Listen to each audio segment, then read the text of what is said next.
이 사건 계엄 선포 당시에는 검사 1인 및 방통위 위원장에 대한 탄핵 심판 절차만이 진행 중이었습니다.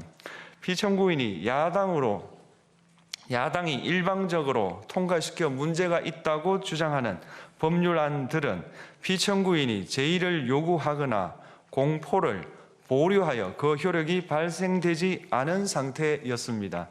2025년도 예산안은 2024년 예산을 집행하고 있었던 이 사건 계엄 선포 당시 상황에 어떠한 영향을 미칠 수 없고 위 예산안에 대하여 국회 예결특위의 의결이 있었을 뿐 본회의의 의결이 있었던 것도 아닙니다. 따라서 국회의 탄핵소추, 입법, 예산안 심의 등의 권한 행사가 이 사건 계엄 선포 당시 중대한 위기 상황을 현실적으로 발생시켰다고 볼 수 없습니다. 국회의 권한 행사가 위법, 부당하더라도 헌법재판소의 탄핵 심판, 피청구인의 법률안 제의 요구 등 평상시 권력 행사 방법으로 대처할 수 있으므로 국가 긴급권의 행사를 정당화할 수 없습니다. 피청구인은 부정선거 의혹을 해소하기 위하여 이 사건 계엄을 선포하였다고도 주장합니다. 그러나 어떠한 의혹이 있다는 것만으로 중대한 위기 상황이 현실적으로 발생하였다고 볼 수는 없습니다. 또한 중앙선관위는 제22대 국회의원 선거 전에 보안 취약점에 대하여 대부분 조치하였다고 발표하였으며 사전, 우편, 투표함, 보관장소, CCTV 영상을 24시간 공개하고 개표 과정에 수검표 제도를 도입하는 등의 대책을 마련하였다는 점에서도 피청구인의 주장은 타당하다고 볼 수 없습니다. 결국 피청구인이 주장하는 사정을 모두 고려하더라도 피청구인의 판단을 객관적으로 정당화할 수 있을 정도의 위기 상황이 이 사건 계엄 선포 당시 존재하였다고 볼 수 없습니다. 헌법과 계엄법은 비상계엄 선포의 실체적 요건으로 병력으로서 군사상의 필요에 응하거나 공공의 안정질서를 유지할 필요와 목적이 있을 것을 요구하고 있습니다.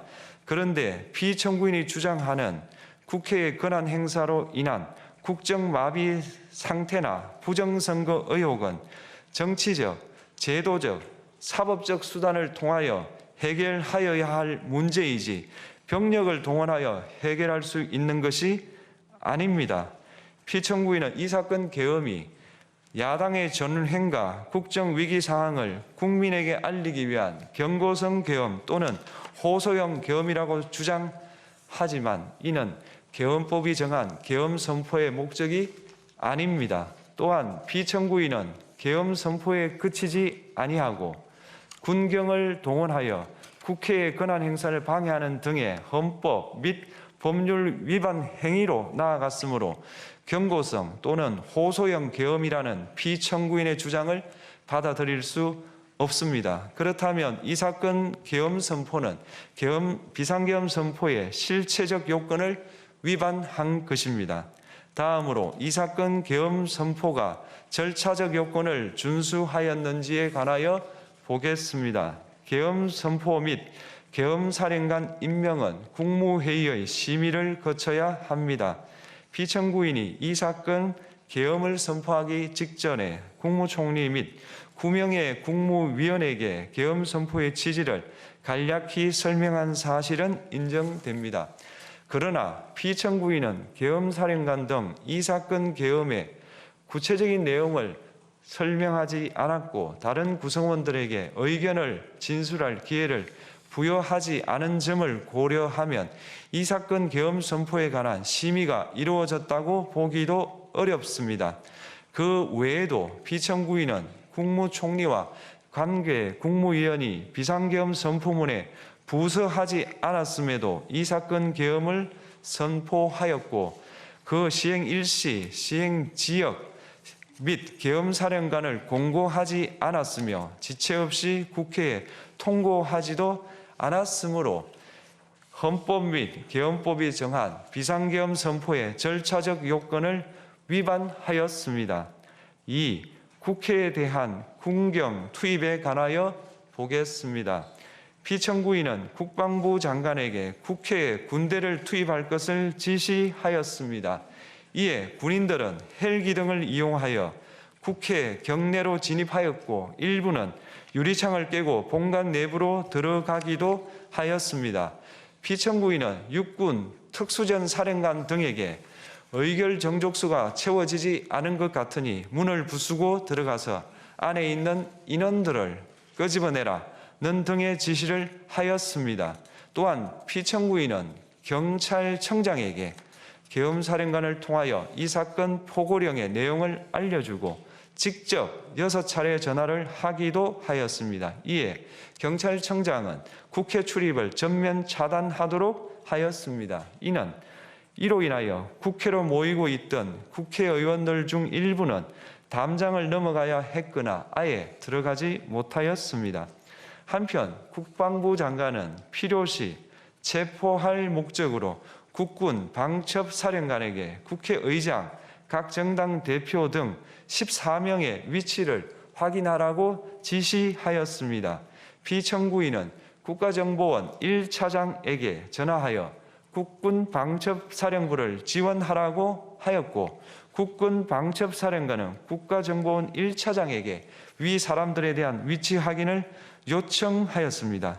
이와 같이 피청구인은 군경을 투입하여 국회의원의 국회 출입을 통제하는 한편 이들을 끌어내라고 지시함으로써 국회의 권한 행사를 방해하였으므로 국회에 계엄 해제 요구권을 부여한 헌법 조항을 위반하였고 국회의원의 심의 표결권, 불체포 특권을 침해하였습니다. 또한 각 정당의 대표 등에 대한 위치 확인 시도에 관여함으로써 정당 활동의 자유를 침해하였습니다.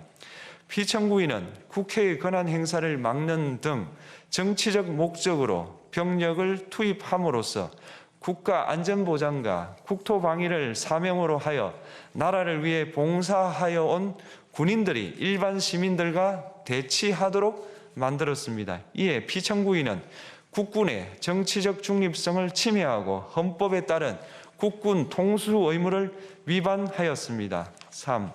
이 사건 포고령 발령에 관하여 보겠습니다. 피청구인은 이 사건 포고령을 통하여 국회, 지방의회, 정당의 활동을 금지함으로써 국회에 계엄 해제 요구권을 부여한 헌법조항, 정당 제도를 규정한 헌법조항, 대의민주주의 권력분리 원칙을 위반하였습니다. 비상계엄 하에서 기본권을 제한하기 위한 요건을 정한 헌법 및 계엄법 조항, 영장주의를 위반하여 국민의 정치적 기본권, 단체 행동권, 직업의 자유를 침해하였습니다. 4. 중앙선관위에 대한 압수수색에 관하여 보겠습니다. 피청구인은 국방부 장관에게 병력을 동원하여 선관위의 전산 시스템을 점검하라고 지시하였습니다. 이에 따라 중앙선관위 청사에 투입된 병력은 출입 통제를 하면서 당직자들의 휴대전화를 압수하고 전산 시스템을 촬영하였습니다.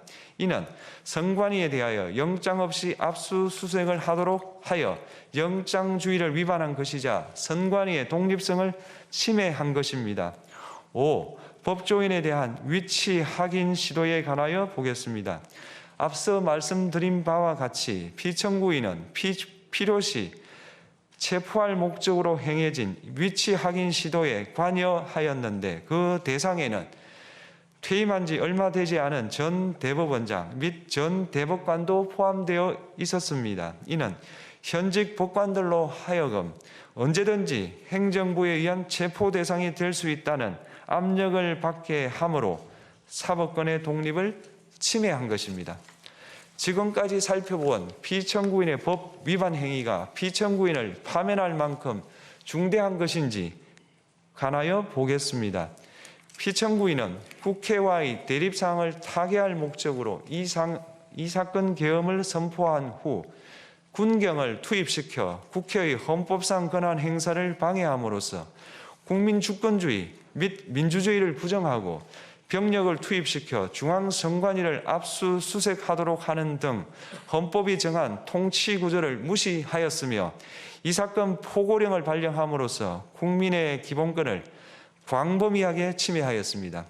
이러한 행위는 법치국가 원리와 민주국가 원리의 기본 원칙들을 위반한 것으로 그 자체로 헌법 질서를 침해하고 민주공화정의 안정성에 심각한 위해를 끼쳤습니다.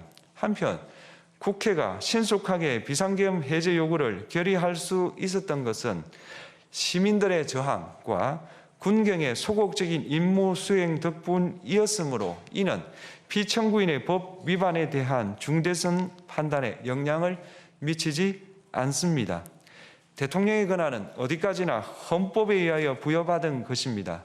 피청구인은 가장 신중히 행사되어야 할 권한인 국가 긴급권을 헌법에서 정한 한계를 벗어나 행사하여 대통령으로서의 권한 행사에 대한 불신을 초래하였습니다. 피청구인이 취임한 이래 야당이 주도하고 이례적으로 많은 탄핵 소추로 인하여 여러 고위공직자의 권한 행사가 탄핵 심판 중 정지되었습니다.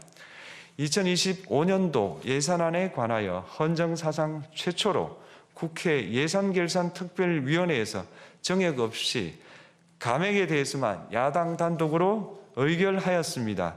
피청구인이 수립한 주요 정책들은 야당의 반대로 시행될 수 없었고 야당은 정부가 반대하는 법률안들을 일방적으로 통과시켜 피청구인의 제2 요구와 국회의 법률안 의결이 반복되기도 하였습니다. 그 과정에서 피청구인은 야당의 전횡으로 국정이 마비되고 국익이 현저히 저해되어 가고 있다고 인식하여 이를 어떻게든 타개하여야만 한다는 막중한 책임감을 느끼게 되었을 것으로 보입니다. 피청구인이 국회의 권한 행사가 권력 남용이라거나 국정 마비를 초래하는 행위라고 판단한 것은 정치적으로 존중되어야 합니다. 그러나 피청구인과 국회 사이에 발생한 대립은 일방의 책임에 속한다고 보기 어렵고 이는 민주주의 원리에 따라 해소되어야 할 정치의 문제입니다. 이에 관한 정치적 견해의 표명이나 공적 의사결정은 헌법상 보장되는 민주주의와 조화될 수 있는 범위에서 이루어져야 합니다. 국회는 소수 의견을 존중하고 정부와의 관계에서 관용 그리고 자제를 전제로 대화와 타협을 통하여 결론을 도출하도록 노력하였어야 합니다.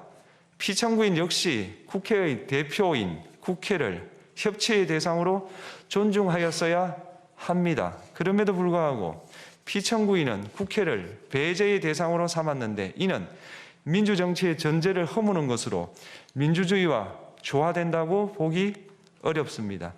피청구인은 국회의 권한 행사가 다수의 횡포라고 판단했다 하더라도 헌법이 예정한 자구책을 통해 견제와 균형이 실현될 수 있도록 하였어야 합니다. 피청구인은 취임한 때로부터 약 2년 후에 치러진 국회의원 선거에서 피청구인이 국정을 주도하도록 국민을 설득할 기회가 있었습니다. 그 결과가 피청구인의 의도에 부합하지 않더라도 야당을 지지한 국민의 의사를 배제하려는 시도를 하여서는 안 되었습니다. 그럼에도 불구하고 피청구인은 헌법과 법률을 위반하여 이 사건 계엄을 선포함으로써 국가 긴급권 남용의 역사를 재현하여 국민을 충격에 빠뜨리고 사회, 경제, 정치, 외교 전 분야의 혼란을 야기하였습니다. 국민 모두의 대통령으로서 자신을 지지하는 국민을 초월하여 사회 공동체를 통합시켜야 할 책무를 위반하였습니다. 군경을 동원하여 국회 등 헌법기관의 권한을 훼손하고 국민의 기본적 인권을 침해함으로써 헌법 수호의 책무를 저버리고 민주공화국의 주권자인 대한국민의 신임을 중대하게 배반하였습니다. 결국 피청구인의 위법 행위는 국민의 신임을 배반한 것으로 헌법 소호의 관점에서 용납될 수 없는 중대한 법 위반 행위에 해당합니다.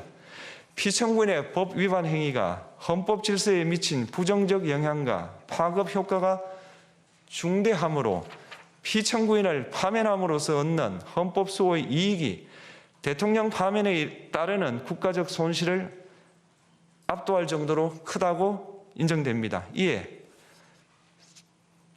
재판관 전원의 일치된 의견으로 주문을 선고합니다. 탄핵 사건이므로 선고 시각을 확인하겠습니다. 지금 시각은 오전 11시 22분입니다. 주문, 피청구인 대통령 윤석열을 파면한다. 스픽스는 말하는 언론입니다. 대세는 유튜브, 그중에서 스픽스. 좋아요, 댓글, 구독, 알림 설정. 여러분이 저희를 사랑해 주시고 우리가 여러분을 사랑하는 4가지 방법입니다.